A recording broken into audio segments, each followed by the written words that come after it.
আল্লাহর ফেরেশতারা আল্লাহর সৃষ্টি মানুষের জন্য মহান আল্লাহ তাআলার কাছে সর্বসময় যে দোয়া করেন, আল্লাহ তুমি তোমার সকল বান্দাকে ক্ষমা করে দিন আর জাহান্নাম থেকে মুক্তি দিয়ে তাদেরকে জান্নাতের উচ্চ মর্যাদা দান করুন। এমনকি মহান আল্লাহ তাআলা তুমি তোমার সকল বান্দার পিতা মাতা স্ত্রী ও সন্তান আদিকে জাহান্নামের কঠিন শাস্তি থেকে জান্নাতের উচ্চ মর্যাদা দান করুন। মহান আল্লাহ তাআলা নিকটপ্রাপ্ত ফেরেশতাদের মধ্যে একটি বিশেষ দল আছে যারা মহান আল্লাহ তাআলার আরশ তুলে ধরে আছেন।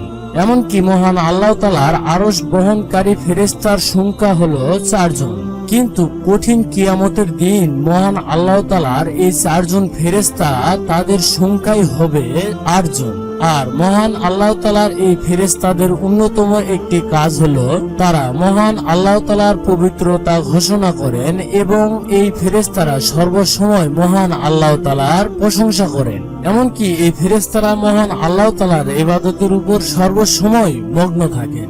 এমনকি মহান আল্লাহ তাআলার এই ফেরেশতারা ঈমানদারদের জন্য মহান আল্লাহ তাআলার কাছে সর্বসময় ক্ষমা প্রার্থনা করেন এবং এই ফেরেশতারা মুমিন বান্দাদের জন্য মহান আল্লাহ তাআলার কাছে ক্ষমা প্রার্থনা করেন যে মহান আল্লাহ তাআলা তুমি তোমার মুমিন বান্দাদেরকে ক্ষমা করে দিন আর জাহান্নাম থেকে মুক্তি ও জান্নাতের সর্বোচ্চ অধিকারী দয়া করেন। এমনকি মহান আল্লাহ তাআলা তুমি তোমার রহমত ও দয়া দিয়ে সবকিছুকে বন্টন করে রেখেছো।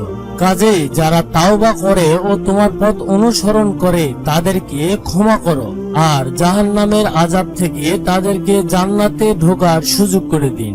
এমনকি মহান আল্লাহ তাআলা তুমি তোমার মুমিন বান্দাদের পিতা মাতা স্ত্রী ও সন্তান আদির মধ্যে যারা ভালো কাজ করেছে তাদেরকে চিরস্থায়ী জান্নাতে প্রবেশ করান।